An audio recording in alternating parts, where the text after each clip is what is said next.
All India council of human రైట్స్కి ఇవాళ Nellore district Vallooramma colony Ankamma పొదుపుకి సంబంధించినటువంటి పామర్తి బుజ్జమ్మ గారు మాకు కంప్లైంట్ చేయడం జరిగింది. ఇందులో భాగంగా ఏ గ్రూప్ అమ్మ మీది? అంకమ్మ గ్రూప్. ఏంది సమస్య? మీకు లోన్ ఇచ్చున్నారు 90,000. బర్రెలు లోన్ తీసుకుంటే ఒక 90,000 కట్టినా. ఇంకా వడ్డీ అసలు 32,820 రూపాయలు ఇచ్చింది. 32,820 రూపాయలు ఇక్కడ ఉంది.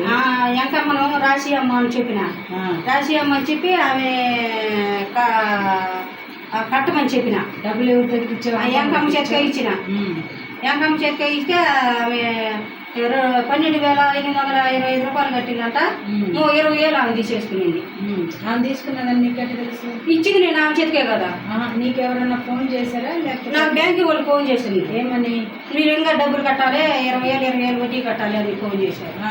అందుకు నేను అడిగితే మొన్న వస్తే ఎట్ట పోయినాయి, ఎట్ట ఏమో నాకేం తెలుసు, నీ చేతికి రాసి ఇచ్చానండి. ఆ అమ్మాయి రాసి అక్కడికి పోలే, నా ఎమ్మడే ఉండింది.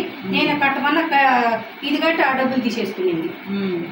బ్యాంక్ మేనేజర్ ఎప్పుడు ఫోన్ చేశాడు? నాకు 2 నెలల నుంచి చేస్తానే ఉండు. ఏ బ్యాంక్ మీది? పొదుపు బ్యాంక్ ఇక్కడ.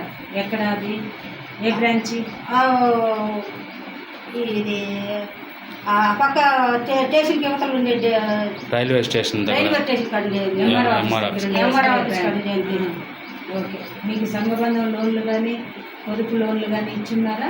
ఏ సంఘబంధం లోన్లు ఇలా ఏమి లే. కడుతున్నారా 40 రూపాయలు? సంఘబంధం మేము కడతాము. శ్రీనిధి లోన్లు కానీ? శ్రీనిధి లోన్లు మేము కట్టడం లేదు. సంఘబంధం కడతాము, ఈ పొదుపు కడతాము. ఎంత కడుతున్నారు పొదుపు? పొదుపు నెలకు 5,000 కడతాము. నెలకి పొదుపు అంటే మీరు కట్టే డబ్బులు అప్పు డబ్బులు కాదు.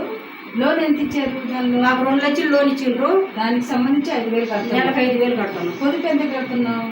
పొదుపు 100 రూపాయలు కడతాను. సరే అమ్మా, మీ ఆర్పి ఏం పేరు? అమ్మాయి పేరు ఎంకమ్మ. ఎంకమ్మ అని మేము మాట్లాడతాము. బ్యాంక్ దగ్గరికి వస్తాం, మీరు వచ్చేసి మాట్లాడతాం. ఓకేనా?